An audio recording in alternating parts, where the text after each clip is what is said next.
everybody, welcome back to the Bison Workshop. I'm Bob, and today I wanted to show a video on the Challenger. I haven't really had a chance to shoot this as much as I'd like, simply because it's a hunter for one thing, and you know, I just don't feel like shooting up all my ammo, so I shoot them sparingly. But I've just been busy with trying to work on some other guns that I had to put this on the background for a little bit. And I was offered yesterday, that is the good news that I have. The good news is AEA contacted me and asked to carry the single shot tray for this in red and black, and the barrel bands. You can get them on Bison air rifles and parts. I prefer that one, but I'm still making money. So anyway, I got to thinking about it, and I made a barrel band for it. So this is the original.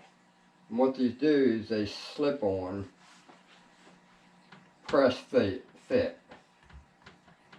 Well, this one's the wrong one.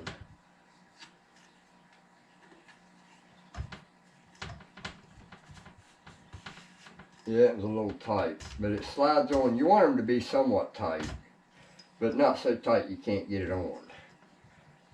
So you just basically want to get it up there to where it's flush with the metal part, or you can try to get it back a little bit further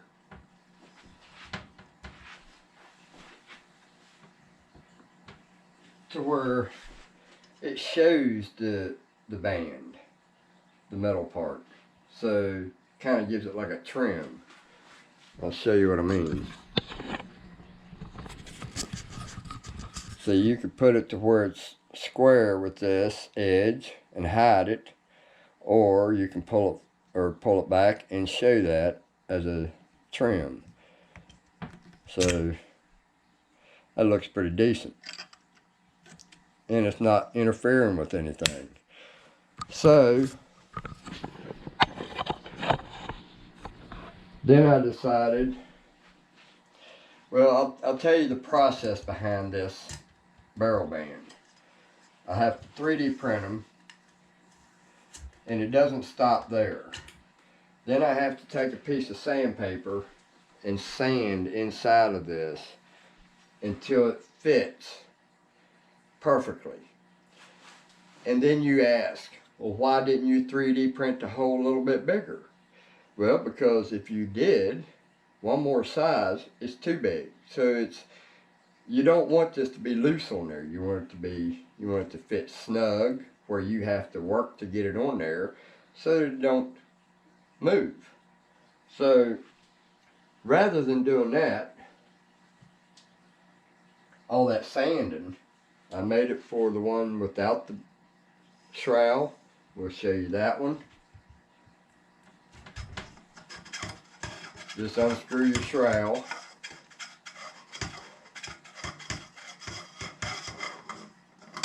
Slide it forward. And I've got my thing out right now. But then you take the stripper off. I'll get that. Which I don't understand why it's got a stripper when there's no hole back here for it to go out of. But this will be on your barrel, just like, yeah, there's a lot of threads, just like that. You unscrew that,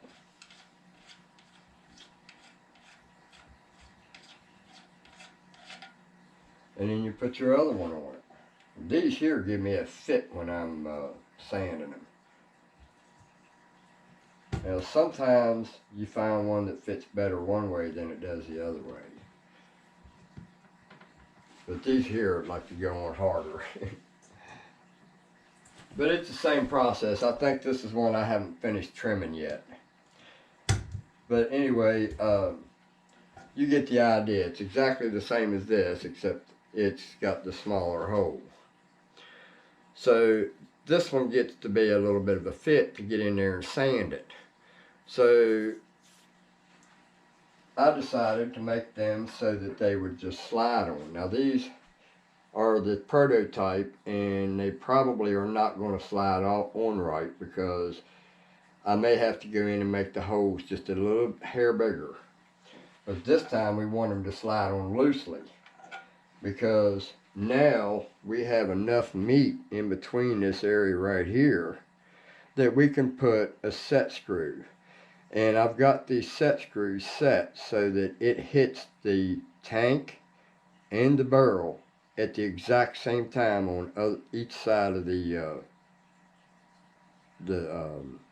set screw. So that way it's putting it's touching both of them at the same time, and they go in evenly. And then eventually your plastic set screw, which is what I'm going to use, will go in, and it'll eventually seat itself. So, you know, from you putting it in and out. So it'll make its point eventually. So, but anyway, this is what we're going to go to, is this style here.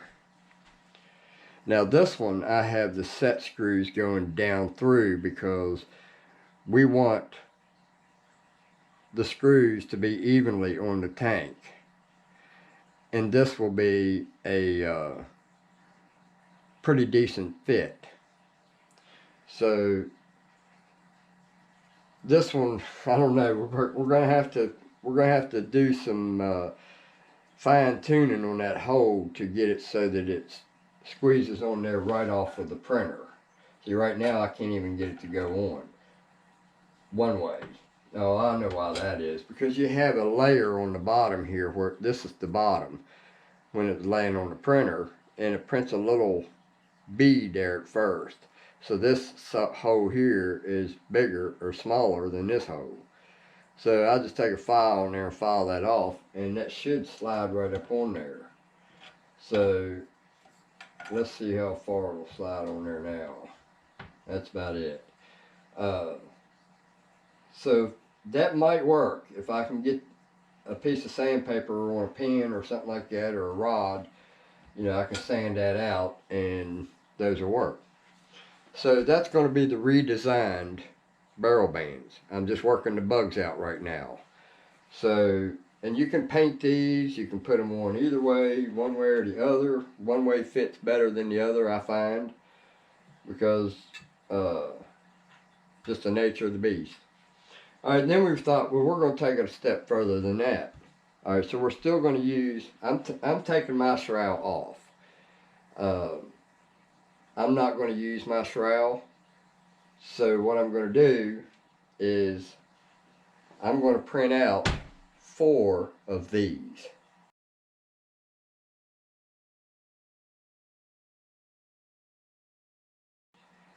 And what they'll do is, ain't that cool? That'll look badass on here. And what that's going to do, I've measured it, 4 of those comes to here, almost, just barely. So what we're going to do is we're going to 3D print a little valley on each side of it, and have them so that they squeeze together. Well, let me see how we do that.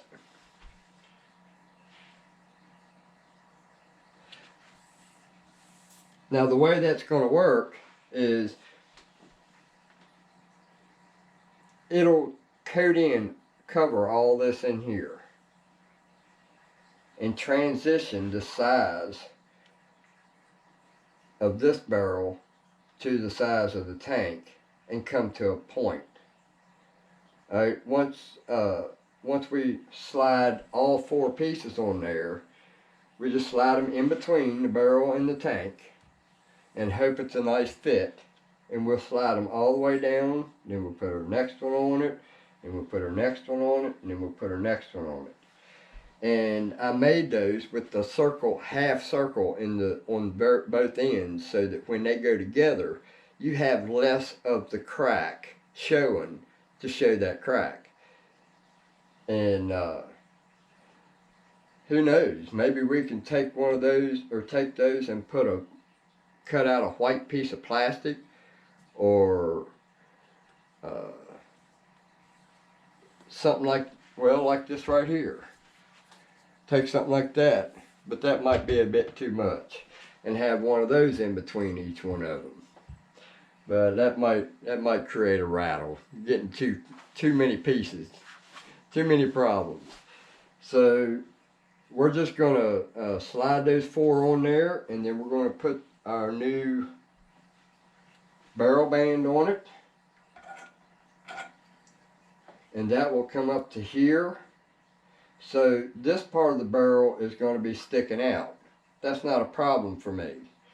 So we're going to either 3D print another one that tapers or something on this end. Who knows what we'll do. Then we got to get a new suppressor. I got to print out a special one just for the Challenger, because this is not half 20 threads, it's half 28. So I believe that's half 28. It might be metric. It probably is metric. It came from China. So I don't have that tap and or die to or tap to tap my suppressors out with. The biggest thing I got half by 20, and then I got a 9/16, and I got a 7/16, and 3/8, all that shit. But I think that's gonna look badass. So anyway, I thought that was a pretty big honor to have AEA reach out to me and was interested in my product. I hope they like them as much as I do, because I use them on mine, single shot tray. And I had a guy ask me on eBay to print him out one in red. So I said, as a favor, I'll do it to you. But at the same time, I went ahead and made 20 of them, I believe it was, or 16 of them, and in red. And he bought 5 of those and 5 of the black ones. And this is why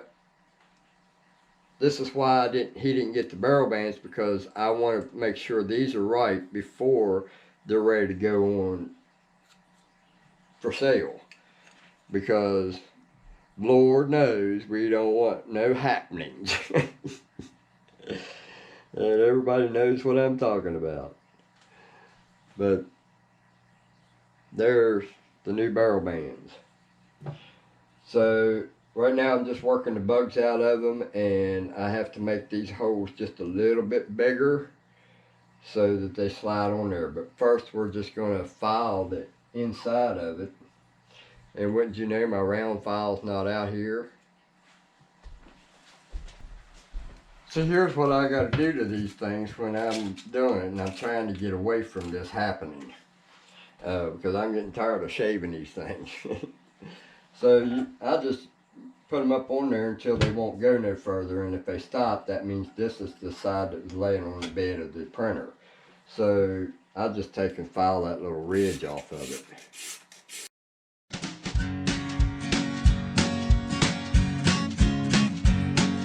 The Pope takes a poop and the President too, and the fancy pants banker in his 3-piece suit, the big fat general and all of his troops. The truth of the matter is everybody poops.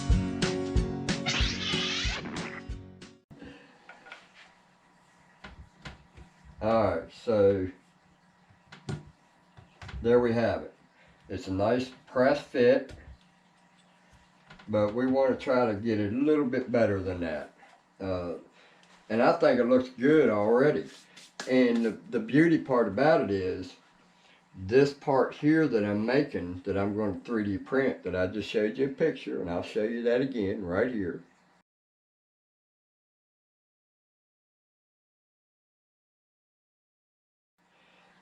It's going to butt right up against this, and that's going to be cool as hell. So then your set screws goes down in on both sides, and once those two set screws are set, this barrel's not moving. Now, if it was me, I would rather have metal set screws, but I'm not going to put metal screws in them because I want that to be your choice. I don't mind metal, and I just take my set screws and put them in my side cutters in between the threads on both sides of it, and then I take it up to the grinder and just grind the edge off of it, or you can file it off and just file that little cutter off of it and make the head of it round, and then you put them in there. It's still going to mar it up, but you know that it ain't going to move at all. I don't trust the plastic ones, but that's what I'm going to sell with them, and that's going to be a choice of yours. But I'm not going to be the reason that you ruptured your tank because you don't know your own strength. So the divider's going to go right through here, and it's going to have those fins in it. And I think that's going to look pretty cool, and you'll still be able to see the barrel going through it. And you'll be able to see the tank going through it. So I think that'll be pretty cool. Or at least you'd see the barrel coming through it. Yeah, you'd see the barrel, but not the tank. So then I gotta do me a suppressor. It's a shame that wasn't done with half 20. AEA, get on the ball. We won't be putting up with that. Change that thread. Change that to a half 20. That's what all air rifles are. They're half 20. That's too specialty. It's not fair. So, but I'm just going to leave mine like that.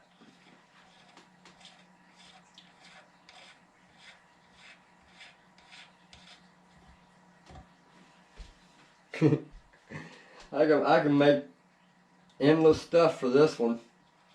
I can make barrel brakes, but the only thing about a barrel brake is you'd have to have the barrel brake and a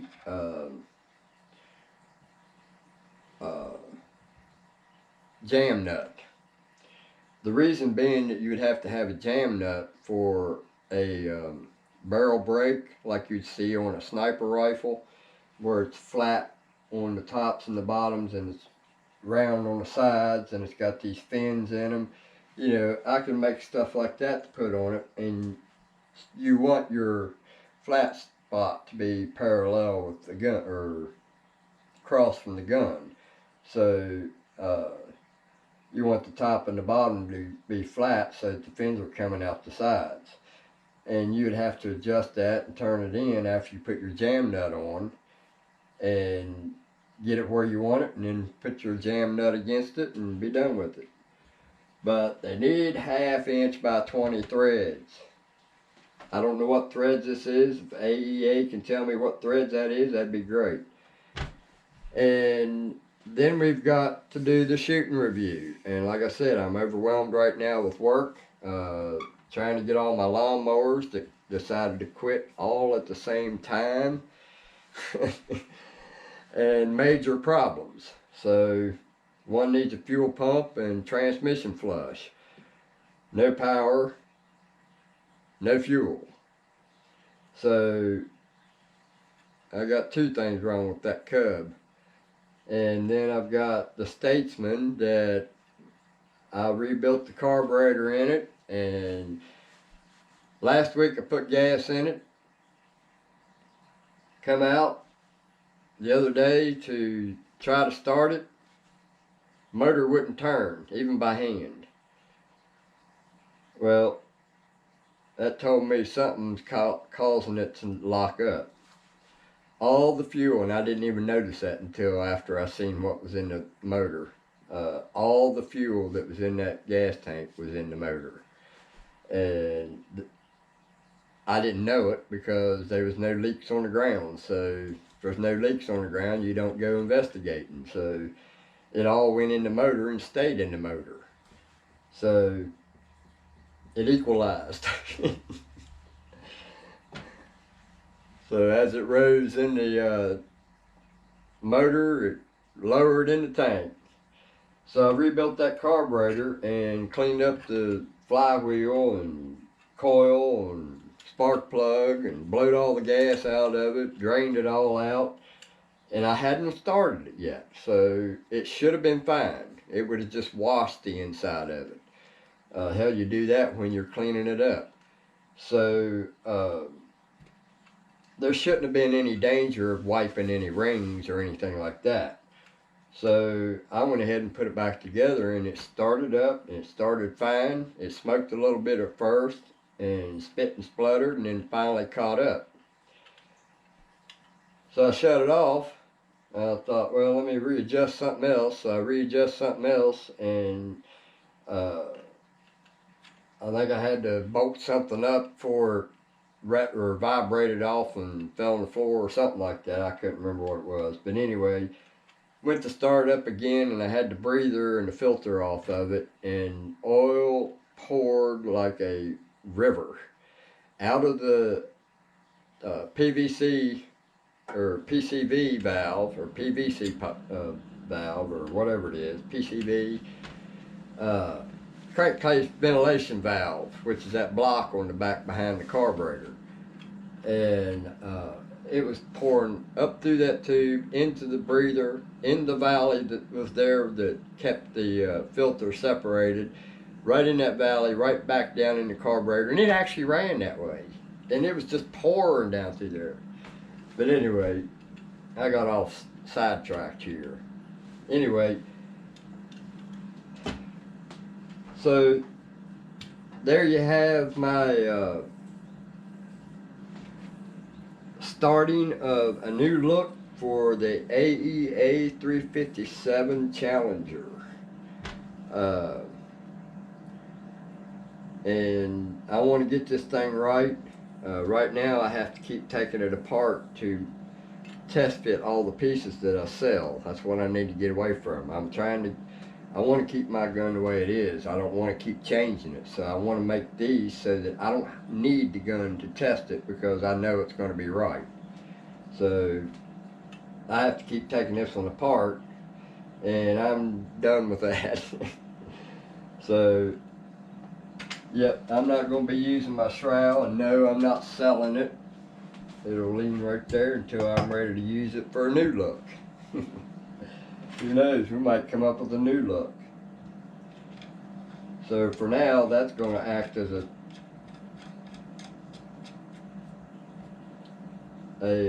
thread protector. Call it the stubby. Stubby barrel. But anyway, don't forget to like, share, comment, subscribe. And guys, I'm really sorry about the lighting in here. The lighting in this kitchen sucks ass.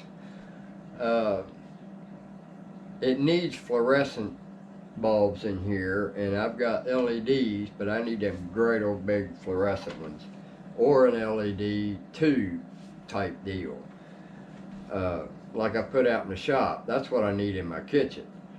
But I'm dealing with dark videos, or at least they are to me, and you don't get to see a whole lot of the gun because shadows and window, sun coming in, got cakes on the griddle.